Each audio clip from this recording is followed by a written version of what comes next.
talking sports, man. It's Monday and it's a beautiful day outside, and hopefully you guys haven't entirely gotten your fill of highlights, scores, and stats. What me and Pete here are going to do on Talking Sports is maybe mention some things that haven't been talked about. It's funny when you do something on Monday, there's been so much media the last 2 or 3 days that you feel like, oh, what can we possibly say? But I think we have a few things. Yeah, you get overexposed with all the coverage, and it's just football all weekend. Everybody loves it. You get it with the college and NFL also. Pros, yeah, totally. And so we have an amazing appetite for football, though. Yeah, we do, and that's why we do what we get paid to do. What we do, yes. Yeah. This is not Talking Sports; it's actually therapy. Okay, so yes, I'm addicted to sports, and my name is John. Yeah, call me John. All right. Well, so 2 weeks to go. Only a couple teams are out. There's a lot of teams that could get in if the right things happen. You want to start in Edinburgh or McAllen? Let's go with Edinburgh. Yeah, let's go with Edinburgh. Down at Economedes. That's going to be the game of the week. Let's recap on some other things. Which game did you cover? Oh, where did I go last week? God, it's been so long I can't remember. I was at Ed Couch Mercedes on Friday night. But you covered an Edinburgh I went game. North and Vela on Thursday. Oh, okay. So North is in. North is in. Yeah. First time in 3 years. The last time they made the playoffs, they went 3 deep in 2009. Went to the Alamo Dome. Matt Munoz and those guys. That was some team, man. It was. Yeah. These guys are good. Let me tell you what I think about North. We'll just start there. There's a toughness to that team that I'm not saying I didn't expect, but I'm glad to be seen. All right. This Robert Trevino was a guard, 53. Fidel Orozco, 50. Either side of the ball. You know, along with the Anzaluas and the Vince Ortizes, those guys have really come on and provided toughness. They hit and they hustle. It's a team with a lot of fortitude. I'm impressed with North. EHS still in it. Hey, man, listen. EHS rose from the grave. Wow, what a big win for them and what a big loss for the Jags. That was amazing. Michael Harrison got the hot hand late. He threw some good balls. They ran the ball again fairly well. So, look, when the Bobcats run, they can win, man. They may have a shot. They played Lincoln on Thursday, which, as we will talk about, has a lot to do with the race. If you're looking for that fourth playoff spot in 35A, EHS Lincoln. EHS can be the Bobcats or be the Jags' best friends. Can you imagine? Yeah. I mean, yeah, some playoffs, you know, they're coming down, and you're finally getting there. And what crazier district than 31-5A? 31-5A is the craziest district. I think a four-loss team is going to make it. And I feel like a four-loss team might make it. Which might be – so Rowe and North play each other. Thursday. I meant that's the game of the week. Go ahead. 4-3 North and 3-3 Rowe. Rowe. They need to win. Rowe needs to win. Yeah. If they win, they stay in. And I think they have a pretty good possibility of doing it. I believe they finish at East. They do. Yeah, so and then you want to win this week, for sure. They got, PSG Memorial. They're still in the hunt. Yeah, they are. Yeah, a big win over the Raiders. Yeah. Nobody called that. Nobody expected it. Everybody had them. Yeah, they had everybody had them. PSA North has that weird thing of they play now and then they wait. So they can't. If they lose, they're a four-loss team. That still might get them in, but you bring yourself down to a thicket of things that have to happen if you lose that fourth game. PSA North wins and they're in. Mac High, they're struggling a little bit. I mean, they are. I went to the game. Gary Thompson played the second half. Yeah. That was a big thing. Hurt, huh? Yeah, that's no good. That's a big factor. No word yet out of what's really happened to him. But they didn't run the ball that well. No, they didn't. They stopped Hover. He didn't get too many yards either. 3 turnovers for the team, less than 250. Yeah, Brandon Lopez for Weslaco. That guy's good. 2 picks, man. That guy's good. He always makes plays. Yeah. Weslaco, every time you count, Weslaco had to come back. Now, as far as the Bulldogs go, I still feel like they're in pretty good shape. They are. They got to beat Memorial. See, McAllen Memorial is the game this week, and that's another game of the week. There's like 9 games of the week. You know? McAllen, I think, has a good chance to win the game. What about Memorial now? They're in it. They're 3 losses. Yeah. People have a tendency to say that they're out. They're not out. Yeah, but they need a. This is it. Yeah, I mean. Again, don't become a 4-loss team because then you're at the mercy of all kinds of things that you can't control. Help. If you're a 3-loss team, you will make it. Yeah. That's it. And so they win 2 and they're in. Let's see. Memorial, they play McAllen, and who do they finish with? They finish with. Let's see. Where's our handy-dandy sheet? See, that's what we like best about this is TV, but it's really not TV. We'll just look it up. Okay, Memorial has the Bears. Oh, that's right. That's why it's imperative that they beat McAllen because if they do, they're there. They the can Bears, have right? Yeah. So Memorial wins, and they can pretty much punch their ticket. Although anything is possible, and I want to get to that in a minute. Memorial, Mac High will be a great game. It always is a wonderful atmosphere over there. So yeah, it should be good. Who do you think's going to win? You got to put me on the spot. I would an assessment, an analysis, maybe not a pick. maybe if Mackay finally they get their things together. They've been struggling the last couple of weeks. If they get the yards they usually get, then it's going to be hard for Memorial to win. Yeah, but then you've got Memorial's D, who pretty good. Yeah, this is the night for Sharp to be extra sharp, okay, and the rest of those kids, because you can't lose this game. You have it set up for if you beat Mac High, you're probably going to go to the playoffs. And what more wonderful task can you have than to say, okay, on the biggest night of the game of the season, you'll have your biggest game, because he's got to score a touchdown somehow. Yeah, that's what I think. I'm predicting. Yeah. Defensive score, maybe, or as a tight end or something. Hey, well, hold on, we got to answer that call. Memorial is still working on how to throw the ball. They only have about 200 passing yards all year. So what they need to do is, if they're going to stick with that, keep the ball, drive it, keep it out of Mac High's hands, and take a turnover or two. Yeah. They can do it. I'm going to go with the home team. Yeah. I think that's a safe assessment, right? McAllen will be happy one way or the other, right?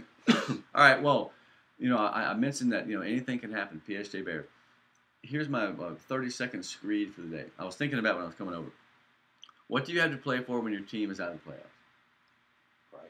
Pride, number one. Two, if you're a senior, you want to be able to say, in my last game, I came out and I did this, this, and that, because you're going to think about it. Trust me, 20 years from now, you're going to be at the bar stool, or you're going to be at the picnic, and they're going to say, hey, football, this and that. You're going to say, okay, well, I finished strong, right? Mm-hmm. Now, for juniors, sophomores, this is the time that you leave a good first impression for the coaches, right? Or a good last impression, rather, right? So, in other words, if you really want to be a starter next year, go in and knock the what out of somebody for these last two games, and they'll see that, right? And you're building for next year, because no team is going to be terrible forever, and no team that's going to be good, no team that's good is going to be good forever. You know how it is these days. Things change, roller coaster. Economedia is a good example of that. Now, let us circle back to 35A, right? Because we got the McAllens figured out. Economedia did not want to lose that game against DHS. That was a bad thing for them. It really was. And now they've got to face Donna, and that's not going to be an easy task. Donna at home is good. The matchup, some say, is favorable. I would say that they're going to have a hard time beating Donna, because Donna's got one loss all year, and that's the Sharyland. They're a very good football team. Now, if they do happen to beat Donna, then they punch their ticket pretty much, because they got Palmview to finish. I said it last week, you don't want to come down to the last week on the road needing a win. If VHS beats Lincoln, they're in good shape. Now, the good thing about Economedia is that positive points, a three-way tie, they've got +8 right now, which is not bad.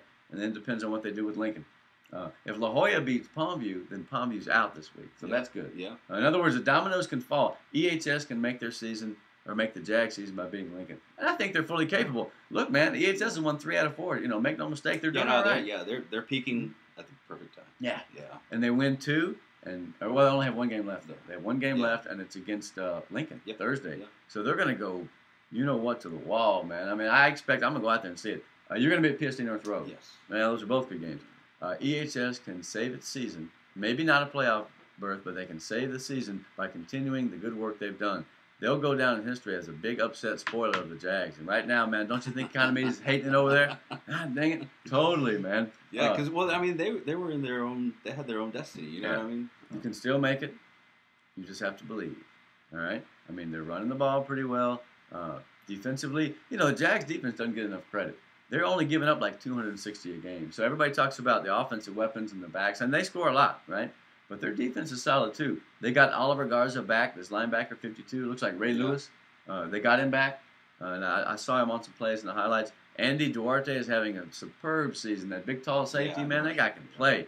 They've got players. Jaime Salinas, 45, has really come on. I've been impressed the last couple of games. He gets to the ball a lot, and he makes a lot of plays. So the Jags, against Donna, they're going to come right at you. But don't forget, they will throw to the wings. And it'll be 11. Darian Hernandez, the guy they throw to. Not that I'm scouting or hoping that someone will win.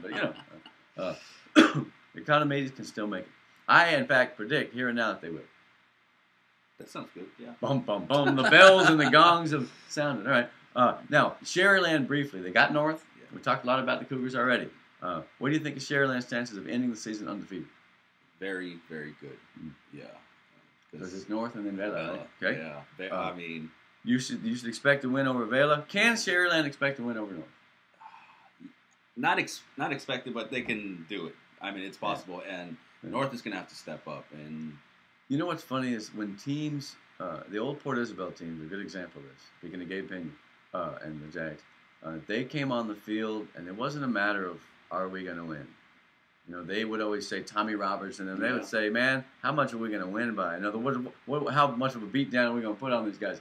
I don't know if Sharyland's in that category, but they're pretty close. They're so hard to stop. It's the video game again. So you're thinking, they can't score another 50, and there you go, score another 50. Totally. On Donna. Yeah. I mean, I would've lost 48 the or something on Donna. Yeah. Oh, my goodness, man. And they did it again this week. I mean, another 50, 100. They're averaging over 50 points a game. Yeah. More than 50 points a game. So what that means is that's average. They may get 60 on you. They got 63 a couple of times. The thing is they have so many kids who do so many good things. Yeah, they do. Interchangeable parts. Eli Whitney should be the coach. But I love Ron Adame. He's a neat guy. Ron Adame getting his chance as a head coach, and he's done great. Those kids really respond to him, man. I mean, when he gets in there and gets fired up, he's an honest person who works hard, and I think they really like him. Yeah. I like him, too. Yeah, and he manages to keep the players humble. Yeah, man. Believe it or not. I mean, yeah. You know, it's hard with 17-year-olds. They want to say, woo, you know. Well, you know what? We lost the last game. Yeah. So there are a lot of good coaches. Yeah, they're doing well. And I think they will finish undefeated. Will Mission Vets now, staying in town, will they make the playoffs? They still can. Yeah, I mean, they got to win, though, and it's no easy task. They got two games coming up against teams they should beat. They've beaten the two teams they have the head-to-head with for that 4 spot in 32-4A. Despite the fact that they've gotten beat 61-0 by Eckouts and 42-0 by Mission, that team is decent, man. They can make the playoffs. They should make the playoffs. And I think they will. My prediction number 2, this is going out on a limb, is that they will make it. But you got to score points. Yeah, you do. They score points in the games they win, and then the games they lose, they don't score at all. I mean, they got goose eggs. I mean, 100 total yards against Mission. Mission's the best defense in the valley, though, dog. Man, those guys are tough. Eagles still undefeated. Yeah. Sharyland still undefeated.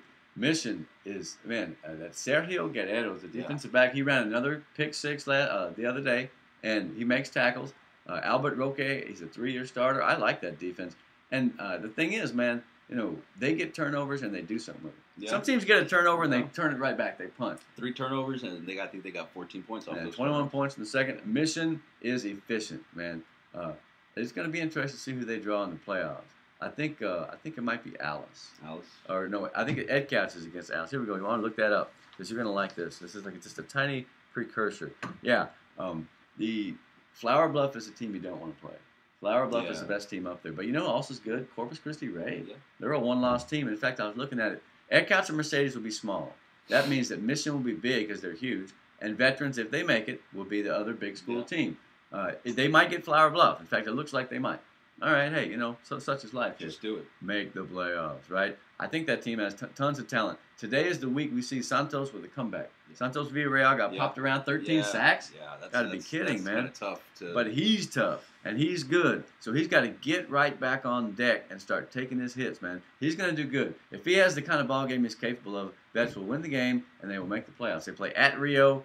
Don't take Rio lightly because they got a good back. He can run. Other than that, they're not that much. Go out there and hit him from the word go and clinch this thing in the next 2 weeks. Yeah.